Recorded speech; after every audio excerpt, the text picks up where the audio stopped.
Before we start, I want to ask you something. Have you ever felt watched on a night that was supposed to be quiet? Not by a person, but by something that didn't want to be seen, yet somehow noticed you first. If you've ever had that feeling, that cold pressure at the back of your neck, then what I'm about to tell you might stay with you longer than you'd like. Because the people of a forgotten village in 1846 felt that exact same thing.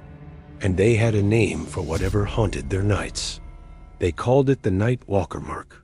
Picture this: a narrow road drowned in fog. Houses leaning toward each other like they're whispering secrets. Every door is locked.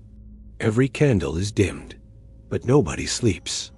Because in that village, darkness wasn't the scary part. What terrified them was the sound they didn't hear. A silence so heavy, it felt alive. Residents said that the night walker didn't just appear. He sensed people. He was drawn to emotion, especially fear. And fear was everywhere. Those who saw him never heard footsteps. They never saw him move.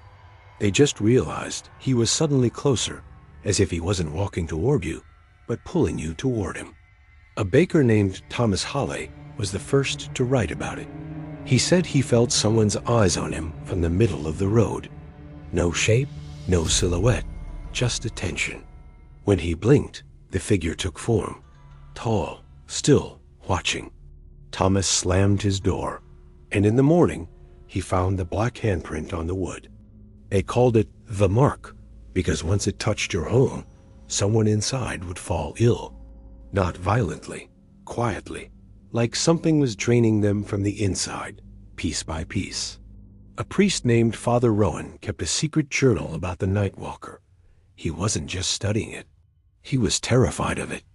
He believed the entity was connected to guilt, that the village had failed a dying traveler years earlier. Someone who begged for warmth during a winter storm and was ignored behind closed doors. Rowan wrote that the night walker was not returning for revenge, but for recognition, for the humanity he never received. And the villagers felt that, the weight of what they had done.